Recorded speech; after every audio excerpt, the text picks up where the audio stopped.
अस्सलाम वालेकुम guys, welcome back to my YouTube channel study and tour. एक नई वीडियो के साथ जो है आपको वेलकम करता हूँ। ये वीडियो मैं ऑन रिक्वेस्ट बना रहा हूँ। किसी ने रिक्वेस्ट की थी कि चेक रिपब्लिक में अपार्टमेंट कैसे ढूंढना है, उस पर वीडियो बना दें। तो आज मैं बताता हूँ आपको अपना एक्सपीरियंस कि मैं यहाँ पे 2 साल के अंदर पहले डॉर्मेट्रीज़ के अंदर रहता रहा, जो यूनिवर्सिटीज़ के हॉस्टल होते हैं, और उसके बाद जो है अभी मैं 7 माह से एक अपार्टमेंट में रह रहा हूँ अपनी फैमिली के साथ, अपनी वाइफ के साथ। तो मेरा यहाँ पे कैसा एक्सपीरियंस रहा 2 साल का, मैंने कैसे अपार्टमेंट ढूंढा, और थोड़ा सा कंपैरिजन भी मैं आपको करके बताऊंगा कि एज अ स्टूडेंट अगर आप यहाँ पे डॉर्मेट्री में रहते हैं, एक हॉस्टल में रहते हैं यूनिवर्सिटी के, तो उसको आप कैसे मैनेज कर सकते हैं, अफोर्डेबल है या नहीं है। या अगर आप डॉर्मेट्री में नहीं रहना चाहते और आप प्राइवेट अपार्टमेंट लेना चाहते हैं, तो उसको आपने कैसे ढूंढना है, कौन कौन से सोर्सेज हैं, कौन सी वेबसाइट्स हैं, क्या तरीका होना चाहिए। क्योंकि यहाँ पे चेक रिपब्लिक में अपार्टमेंट ढूंढना जो है वो बहुत मुश्किल है। It's like to find an a job. ठीक है, एक जॉब ढूंढने के जो है वो मुतबादल है। और इसके अलावा इसमें स्कैम भी बहुत ज़्यादा होता है। तो मेरे साथ भी जो है वो स्कैम हुआ तो नहीं, लेकिन जो है एक्सपीरियंस हुआ मुझे कि लोग जो है वो स्कैम करते हैं इसको लेके। तो आज बात करूँगा कि आपको अपार्टमेंट कैसे ढूंढना है, और मैं डिफरेंट वेबसाइट्स भी आपको बताऊँगा। डिस्क्रिप्शन में जो है वो उनका मैं लिंक आपको दे दूँगा। और अगर आपको समझ ना आए तो इस वीडियो में आपने बताना है। मैं कोशिश करूँगा कि आपको एक कंप्लीट ओवरव्यू दे दूँ, एक तरीकाकार बता दूँ जो मैंने जो है वो अपनाया था अपार्टमेंट ढूंढने के लिए। और अगर आपको समझ ना आए तो आप इस वीडियो में कमेंट करके बताएं। मैं इंशाल्लाह जो है उसका एक डेमो वीडियो भी जो है वो रिकॉर्ड कर दूंगा उन वेबसाइट्स के ऊपर, जो कि आपके लिए हेल्पफुल होंगी अपार्टमेंट यहाँ पे ढूंढने के लिए।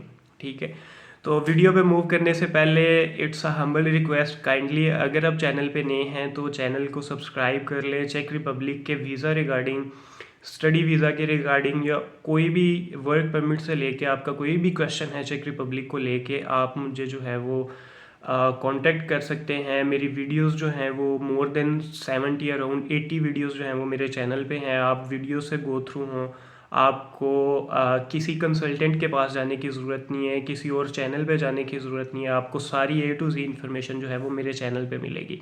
तो काइंडली चैनल को सब्सक्राइब कर लें, वीडियोस को लाइक किया करें, शेयर किया करें, ताकि वीडियोस जो है वो ज़्यादा से ज़्यादा लोगों तक पहुँचे और सबका फ़ायदा हो। और एक बंदा जो है आपके लिए इतने मेहनत कर रहा है, उसको सपोर्ट भी करना चाहिए। तो मुझे आपकी सपोर्ट जो है वो यही है कि आप मेरे चैनल को सब्सक्राइब करें, वीडियोस को लाइक किया करें, शेयर किया करें। मेरे पास जितनी अप टू डेट इंफॉर्मेशन होती है, या अगर कोई बंदा जो है वो ऑन रिक्वेस्ट किसी टॉपिक पे वीडियो बनाने की रिक्वेस्ट करता है, तो मैं उस टॉपिक पे जो है वो कंप्लीट रिसर्च करके अप टू डेट जो भी इंफॉर्मेशन होती है कोशिश करता हूँ वो आप लोगों से शेयर करूँ। इसके अलावा भी जितनी वीडियोस होती है मैं कोशिश करता हूँ कि अप टू डेट और अपने एक्सपीरियंस के मुताबिक और यहाँ की जो ग्राउंड रियलिटी है वो आप लोगों से शेयर करूँ, ताकि आप लोगों के माइंड में जितने आपके डाउट्स हैं वो आने से पहले सारे क्लियर हो जाएं। ठीक है, क्योंकि मैंने भी 2020-21 में जब अपना प्रोसेस शुरू किया था, तो मैंने भी चेक रिपब्लिक को यूट्यूब के ऊपर, गूगल के ऊपर एक्सप्लोर करने की कोशिश की थी, लेकिन अनफॉर्चुनेटली जो है वो कोई एक भी अथेंटिक सोर्स अवेलेबल नहीं था, कोई एक भी अथेंटिक प्लेटफॉर्म नहीं था जहाँ पे सारी कम्प्रीहेंसिव इंफॉर्मेशन मिल जाए। तो मेरा ये यूट्यूब का इनिशिएटिव इसीलिए मैंने लिया था, ताकि जो कम्युनिटी हमारी है पाकिस्तान से, इंडिया से, बांग्लादेश से, जो भी जहाँ से भी जो है वो मुझे सुन रहा है, और अगर वो चेक रिपब्लिक के लिए उसका इंटरेस्ट बनता है और वो अपना प्रोसेस करना चाहता है, तो उसको मेरे चैनल के ऊपर सारी इन्फॉर्मेशन मिल जाएगी। तो चलते हैं वीडियो के टॉपिक के ऊपर। सबसे पहले तो मैं आपसे शेयर करता हूँ अपना experience as a student here in चेक रिपब्लिक प्राग। तो मैं यहाँ पे प्राग में रह रहा हूँ। 2021 दिसंबर में मैं आया था। तो सबसे पहले मैं डॉर्मेट्री में रह रहा था। जिस डॉर्मेट्री में मैं रह रहा था वहाँ पे उसकी जो मंथली फ़ीस थी, जो मैं रेंट पे कर रहा था, वो 4,300 चेक क्रोन्स था। ठीक है, 2021 में अगर मैं चेक क्रोन्स की बात करूँ तो उसको अगर आप एक्सचेंज रेट उसका अगेंस्ट पाकिस्तानी रुपीज़ चेक करें तो वो 7.98 या 8.1 8.2 के करीब रहता था। ठीक है, तो at that time it was very expensive. ठीक है, लेकिन उसके बाद जो है फिर मैं एक और डॉर्मेट्री में मूव हुआ। पहली जो डॉर्मेट्री थी वो मेरी अपनी यूनिवर्सिटी की नहीं थी। अनफॉर्चुनेटली मुझे अपनी यूनिवर्सिटी के अंदर कैपेसिटी इश्यूज़ की वजह से रिजर्वेशन नहीं थी मिली।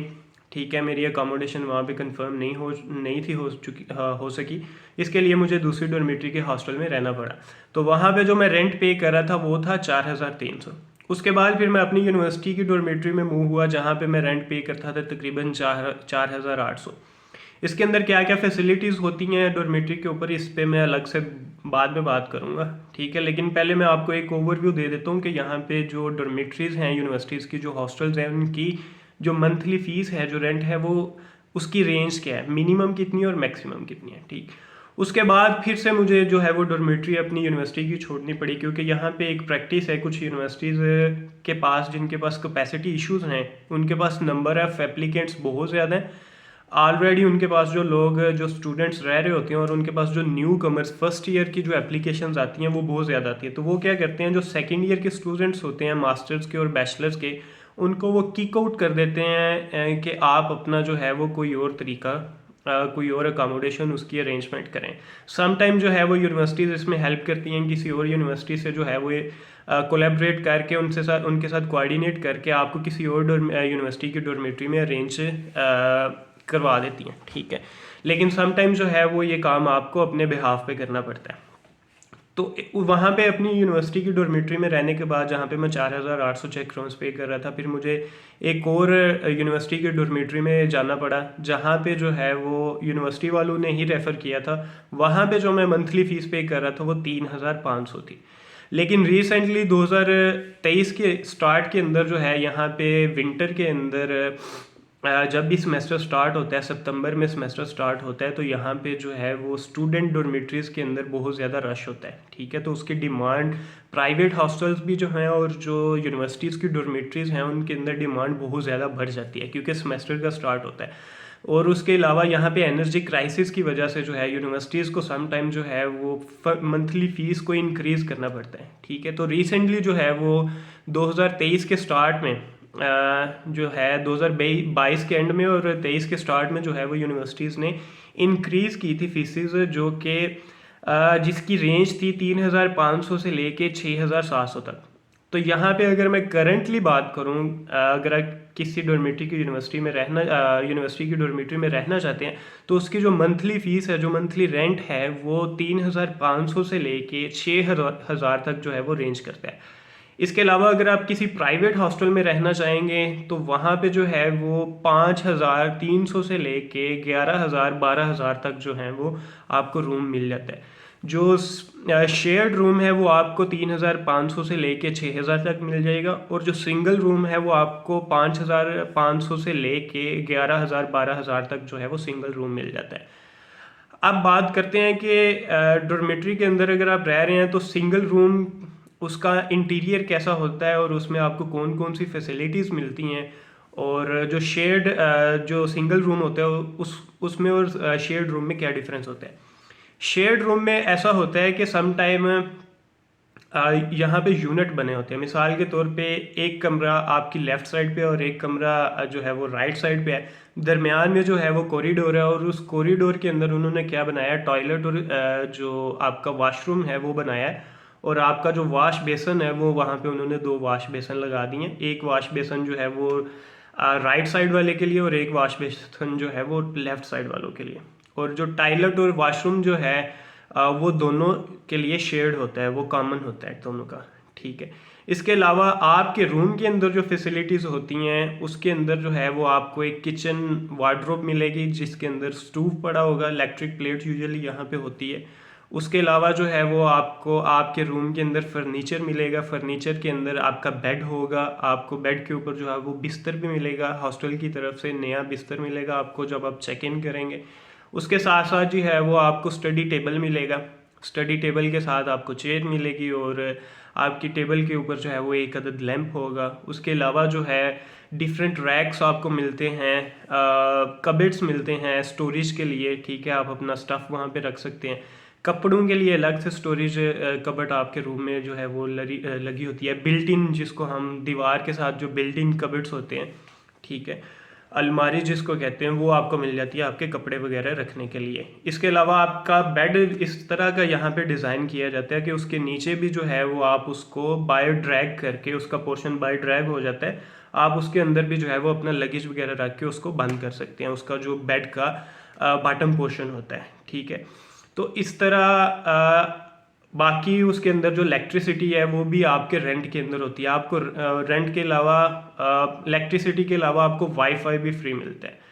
अब अगर आप ये तो थी कि शेयर्ड डॉर्मेट्री में अगर आप रह रहे हैं, एक शेयर्ड रूम में रह रहे हैं जो कि दो रूम्स का यूनिट होगा। सम टाइम जो है वो 3 रूम्स का भी यूनिट होता है, और 3 रूम के यूनिट के अंदर जो है वो टॉयलेट और किचन फैसिलिटीज सम टाइम जो है वो शेयर्ड होती हैं। लेकिन सम टाइम ऐसा होता है कि टॉयलेट और वाशरूम जो है वो शेयर्ड होता है लेकिन किचन आपके रूम के अंदर ही होता है, ठीक है। और सम टाइम ऐसा होता है कि 3 लोग रूम्स का जो यूनिट है उसका किचन भी जो है वो एक ही कॉरिडोर के अंदर बनाया जाता है, वो तीनों रूम उसको शेयर करेंगे, और जो टॉयलेट और वाशरूम है वो भी तीनों रूम जो है उसको शेयर करेंगे। और सम टाइम ऐसा होता है कि किचन और जो टॉयलेट होते हैं ये फ्लोर शेयर्ड होते हैं।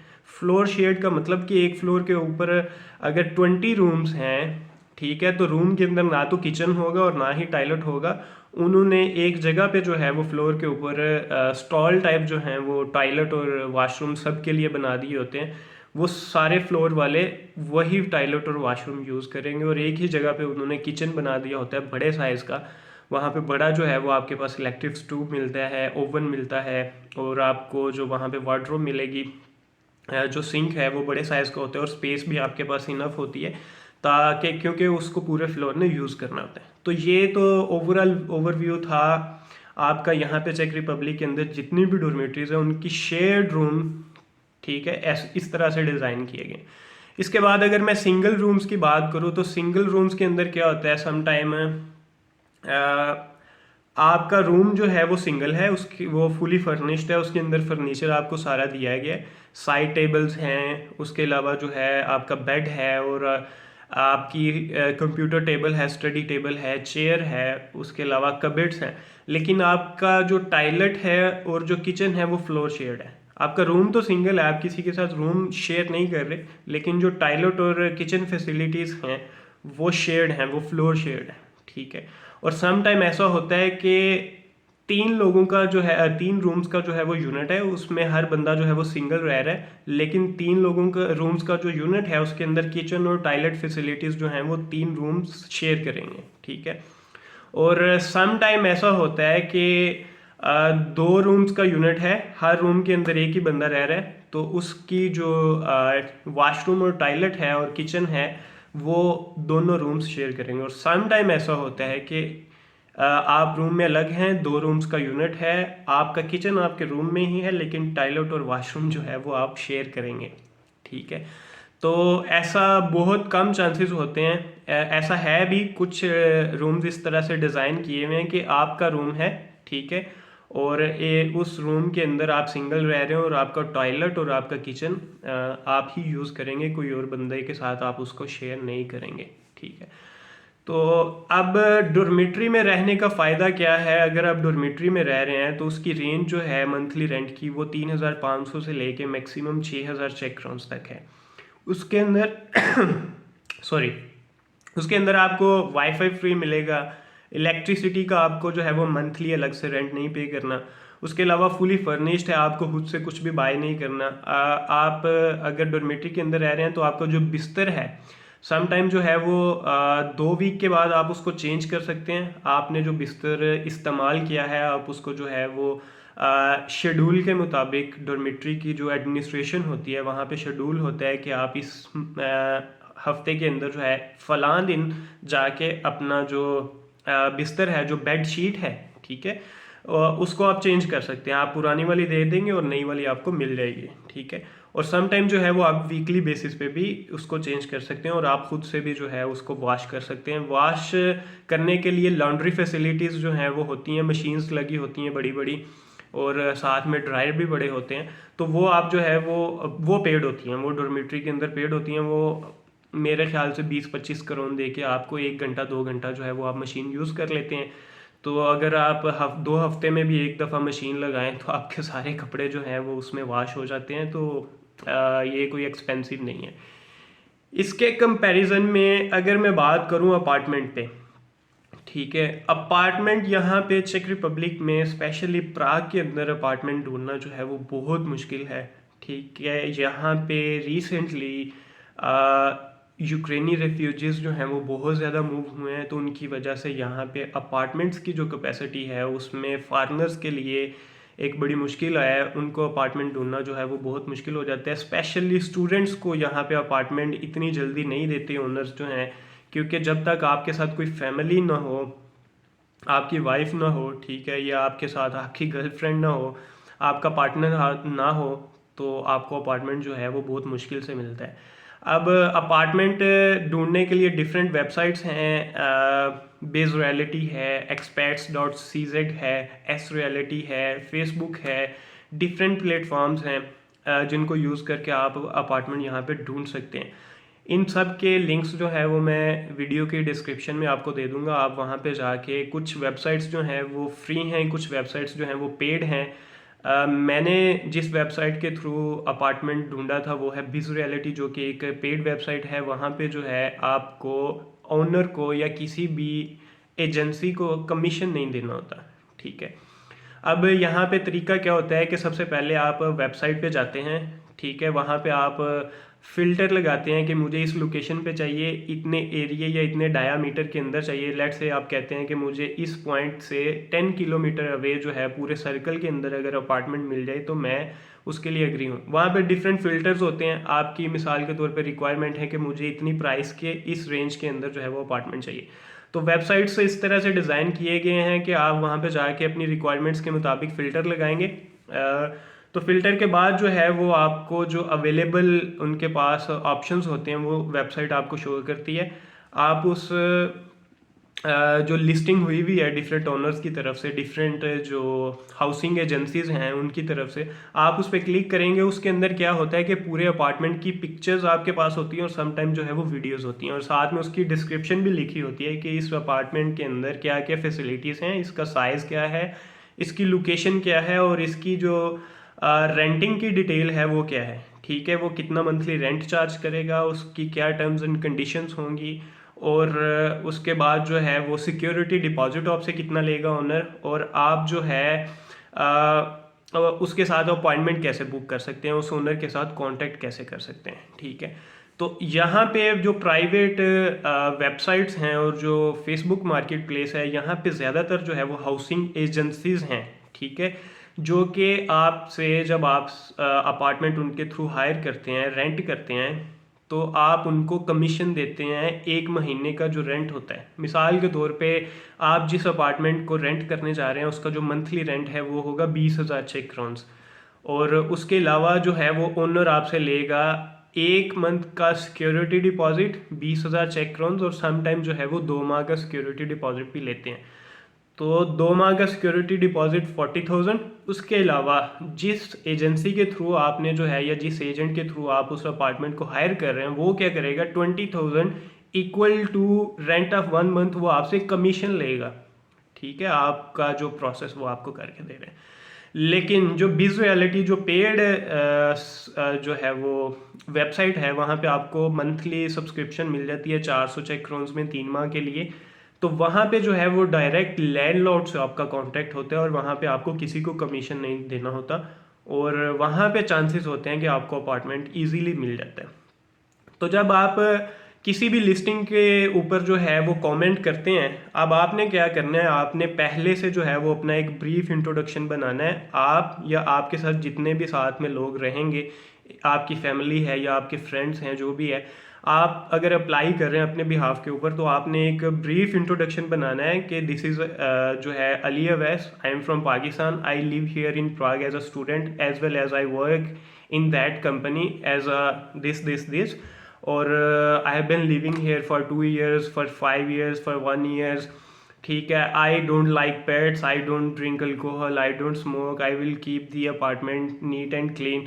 तो इस तरह से जो है वो आपने अपना बड़ा एक नाइस सा इंट्रोडक्शन जो है आपने पहले से बना लेना है। तो जब आपने उस पोस्ट के अगेंस्ट, उस लिस्टिंग के अगेंस्ट उस कॉन्टेक्ट ओनर से या उस एजेंट से आपने बात कांटेक्ट करना है, तो उसके रिप्लाई में आप अपना वो मैसेज उनको भेजेंगे, साथ में आप अपना कॉन्टैक्ट नंबर देंगे, अपना ईमेल एड्रेस देंगे। ठीक है, तो इन रिटर्न जो है वो आपसे फिर कांटेक्ट करेंगे, आपकी अपॉइंटमेंट बुक होती है और आप अपार्टमेंट को जाके फिजिकली विजिट करते हैं। That's very important.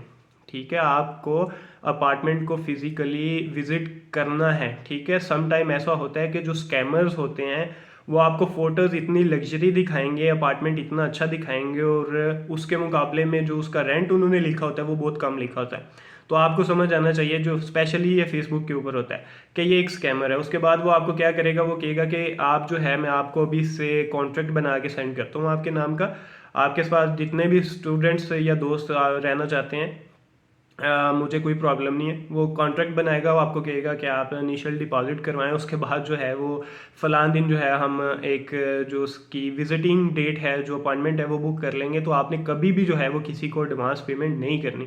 आप जाएंगे, पहले जाके अपार्टमेंट को विजिट करेंगे। ठीक है, अपार्टमेंट के अंदर जो जो फर्नीचर पड़ा हुआ है, उसके डिफरेंट फीचर्स जो हैं, उसकी वॉशिंग मशीन काम कर रही है, चूल्हा काम कर रहा है, ओवन काम कर रहा है।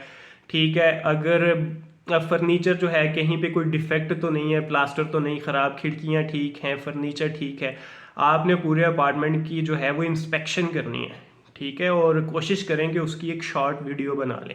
उसके बाद अगर आपकी ओनर के साथ फाइनल होता है, आपकी उसके साथ जो है वो डील डन होती है, वो आपको देने के लिए एग्री हो जाता है, तो आपको जो कॉन्ट्रैक्ट दिया जाएगा, जो ऑनर आपके लिए कॉन्ट्रैक्ट प्रिपेयर किएगा करेगा, उसके अंदर आपने कौन कौन सी चीज़ों को जो है वो मद्देनज़र रखना है, आपने कंसीडर करना है। मोस्ट इंपॉर्टेंटली उसके अंदर जो है वो आपने अपनी पर्सनल डिटेल्स देखनी है, या आपके साथ आपका जो पार्टनर है जो अपार्टमेंट शेयर करेगा उसकी पर्सनल डिटेल्स, आपका नेम, आपका पासपोर्ट नंबर, ठीक है, आपका एड्रेस वगैरह। और आपने ये चीज़ मेक श्योर करनी है कि ये बंदा किसी एजेंसी को प्रेजेंट कर रहा है, किसी के बिहाफ पे आपके साथ कॉन्ट्रैक्ट साइन कर रहा है, ये खुद जो है वो ओनर है, उसका लैंडलॉर्ड है अपार्टमेंट का। ठीक है, ये चीज़ भी आपने मेक श्योर करनी है। उसके बाद आपने देखना है उसके ऊपर जो मंथली रेंट होगा उसकी डिटेल्स होंगी, जो आपसे सिक्योरिटी डिपॉजिट वो ले रहा है उसकी डिटेल्स होंगी। उसके अलावा उसके अंदर टर्म्स एंड कंडीशंस होगी कि अगर आप चेकआउट जब करना चाहेंगे तो उसके ऊपर अगर आप मिसाल के तौर पे आपने रेंट हायर जो अपार्टमेंट हायर किया और आप 1 महीने के बाद जो है वो कहते हैं कि नहीं हमें पसंद नहीं आया, हमें कोई और ऑप्शन मिल रहा है, तो हम इसको चेकआउट करना चाहते हैं, तो इन दैट केस जो है उसकी टर्म्स एंड कंडीशंस लिखी होंगी। तो आपने कॉन्ट्रैक्ट की सारी टर्म्स एंड कंडीशंस को जो है वो आपको चेक लैंग्वेज में मिलेगा, आपने उनको ट्रांसलेट करके एक दफ़ा स्टडी कर लेना।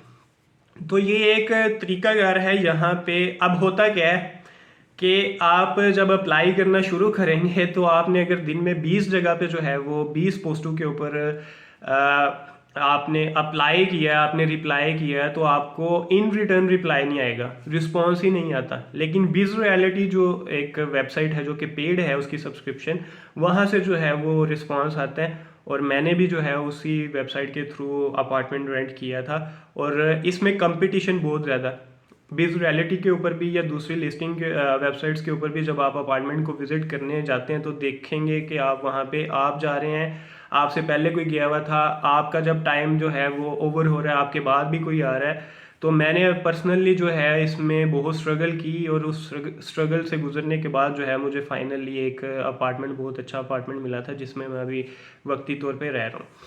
अब इसमें एज अ स्टूडेंट आप अपार्टमेंट में रहेंगे तो ये आप अफोर्ड कर पाएंगे या नहीं कर पाएंगे। एक और ऑप्शन है, अगर आप एज अ स्टूडेंट जो है वो किसी के साथ ऑलरेडी, अगर किसी ने अपार्टमेंट हायर किया हुआ है और उस अपार्टमेंट के अंदर 2 या 3 रूम हैं और आप एक रूम भी जो है वो रेंट कर सकते हैं। सम टाइम ऐसी भी ऑफर जो है वो मिल रही होती है कि एक अपार्टमेंट के अंदर हम एक रूम फ्री है वो शेयर करना चाहते हैं, तो आप उस रूम को भी अगर शेयर कर लेते हैं, उसमें आपको कुछ नहीं करना पड़ता।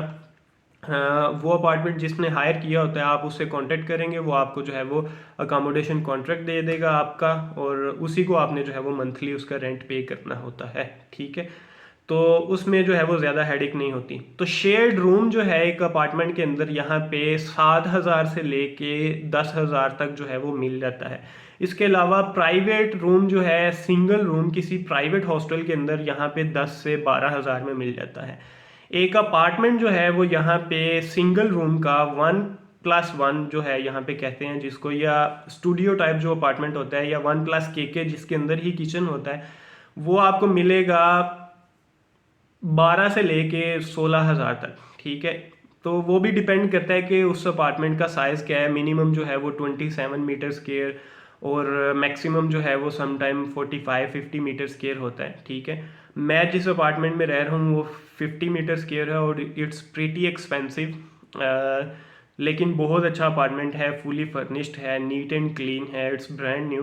तो यहाँ पे अपार्टमेंट की जो रेंज है वो आप अगर स्टूडियो टाइप अपार्टमेंट लेंगे जिसमें ज़्यादा से ज़्यादा वो एक ही बंदे को अकोमोडेट करते हैं, लेकिन सम टाइम जो है वो 2 बंदे भी अकोमोडेट कर देते हैं, वो आपको मिलेगा 15,000 से लेके 16-17 हज़ार तक, मतलब मिनिमम जो है वो आपको 12,000 तक मिलेगा।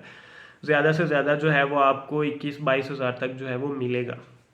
तो यहाँ उसके अलावा जो है अब इसके अंदर आपका जो मंथली रेंट होता है वो 2 चीज़ों में डिवाइड होता है। एक तो होता है अपार्टमेंट का रेंट, एक चीज़ जो होती है वो होती है सर्विसेज। सर्विसेज के अंदर आपका वाईफाई की फ़ीस होगी, आप जो इलेक्ट्रिसिटी या गैस यूज़ करेंगे उसकी फ़ीस होगी, अगर गैस है उसकी अलग से फ़ीस होगी, इलेक्ट्रिसिटी की अलग से फ़ीस होगी मंथली, और आपकी जो पानी आप यूज़ करेंगे कोल्ड वाटर की अलग से फ़ीस होगी, हॉट वाटर की अलग से फ़ीस होगी, ठीक है।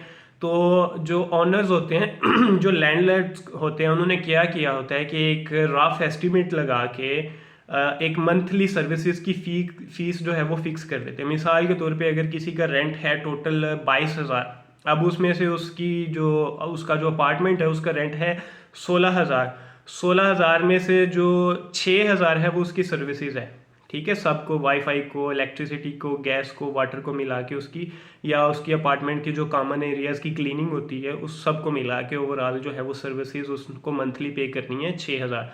टोटल वो जो लैंडलॉर्ड को पे करता है वो करता है 2200, ठीक है। तो अब लैंडलॉर्ड ने वो एस्टिमेट किया हुआ है। अब साल के एंड पे क्या होता है, सम टाइम जो है लैंडलॉर्ड के पास इलेक्ट्रिसिटी डिपार्टमेंट से और वाटर डिपार्टमेंट से, जो लोकल इनके अथॉरिटीज़ हैं, म्यूनसिपैलिटी है जिनके साथ जो है वो आपकी इलेक्ट्रिसिटी जहाँ से वहाँ से जो है वो आपको मिलता है आ, पूरे साल की समझ लें कि जो कंजप्शन होती है उसकी डिटेल मिलती है। अब ओनर क्या करेगा, आपने पूरे साल के अंदर जितनी इलेक्ट्रिसिटी, वाटर और वो क्या कहते हैं उसको, गैस कंज्यूम किया, उसका वो डिटेल्ड एस्टिमेट लगाएगा कि आपसे वो जो मंथली एक रफ एस्टिमेट के मुताबिक चार्ज कर रहा था उससे जो है वो आपकी पेमेंट आपने जो एक्चुअल कंज्यूम किया वो ज़्यादा बन रही है या कम बन रही है, उसके मुताबिक वो फिर आपसे बाद में ज़्यादा भी चार्ज कर सकते हैं, और आपको अगर आपने जो जितना दिया था उससे कम बन रहा है टोटल उसका जो डिटेल्ड एस्टिमेट है तो वो आपको वापस कर देगा, या आप उसके पास जो है उसको अपना बैलेंस रख सकते हैं और नेक्स्ट टाइम उसको यूज़ कर सकते हैं। तो उम्मीद है कि आपको वीडियो अच्छी लगी होगी और आपको एक ओवरव्यू मिल गया है कि आपने अपार्टमेंट यहाँ पे कैसे फाइंड करने हैं। और अपार्टमेंट आप डायरेक्ट अगर पाकिस्तान से या इंडिया से वहीं से बैठ के आप कहते हैं कि आपको अपार्टमेंट मिल जाए तो इट्स नॉट इम्पॉसिबल, लेकिन आप कर सकते हैं, लेकिन सम हाउ इट्स इम्पॉसिबल, ठीक है। क्योंकि मैंने जो आपको चीज़ें बताई हैं उन सब को वेरीफाई करने के लिए आपको यहाँ पे फिजिकली आपका होना जो है वो बहुत ज़रूरी है। तो उम्मीद है वीडियो आपको अच्छी लगी होगी। वीडियो को लाइक करें, शेयर करें, और प्लीज़ अगर आप चैनल पे नए हैं तो चैनल को सब्सक्राइब कर लें ताकि मेरी आने वाली नई वीडियोस जो हैं वो आपको आपकी यूट्यूब फीड में मिलती रहें। मिलते हैं एक नई वीडियो में, तब तक जो है वो अपना बहुत सा ख्याल रखें। अल्लाह हाफिज़।